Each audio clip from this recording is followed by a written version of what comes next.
गडिंग्लजमध्ये doctor Shyamaprasad Mukherjee वाचनालयाची निर्मिती करून गडिंग्लजकरांना खऱ्या अर्थाने डॉक्टर श्यामाप्रसाद मुखर्जी यांची ओळख करून देणारे संदीप नाथबुवा हे आज आपल्या बरोबर आहेत।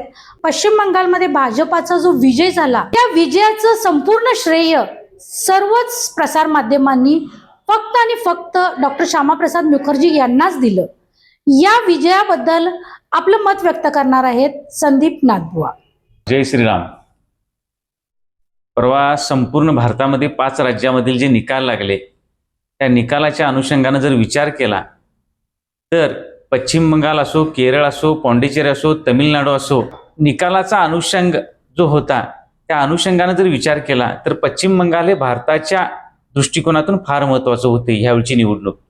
कारण पश्चिम बंगालमधली जर परिस्थिती बघितली, पूर्वीची जवळजवळ 30-35 वर्षापूर्वी पश्चिम बंगालमध्ये डॉक्टर श्यामाप्रसाद मुखर्जींच्या माध्यमातून जनसंघाची स्थापना झाली। म्हणजे आज आपण त्याला भारतीय जनता पार्टी म्हणतो।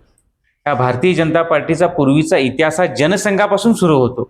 या जनसंघाच्या रोपट्याच्या माध्यमातून आज जे वटवृक्ष निर्माण झालेला आहे संपूर्ण भारतामध्ये त्याचं मूळ आहे डॉक्टर श्यामाप्रसाद मुखर्जी।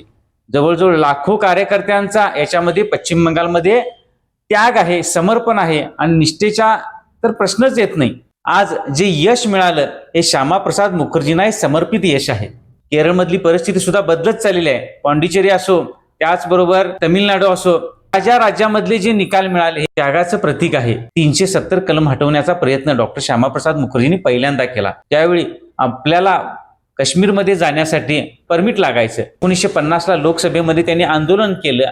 लाल चौकामध्ये काश्मीरमध्ये जाऊन त्यांनी आंदोलन केलं आणि त्यावेळी सांगितले की एक देश में 2 विधान 2 प्रधान 2 निशान नहीं चलेंगे। संपूर्ण भारतामध्ये या नाऱ्याचा एक मोठा आवाज बिगुल झालेला होता। आंदोलनातून आपल्याला यश मिळालं।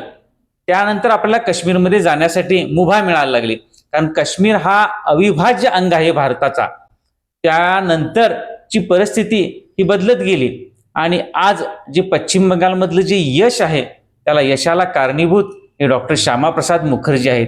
त्याच्यामध्ये लाखो कार्यकर्त्यांचा त्याग आहे, पण त्याचं मूळ जनक जे असेल, आपण ज्याला जेनरिक मेडिसिन म्हणतो, म्हणजे मूळ औषधाचं ते डॉक्टर श्यामाप्रसाद मुखर्जी आहेत। त्यामुळे हे यश डॉक्टर श्यामाप्रसाद मुखर्जींना मी समर्पित करतो। जय श्रीराम।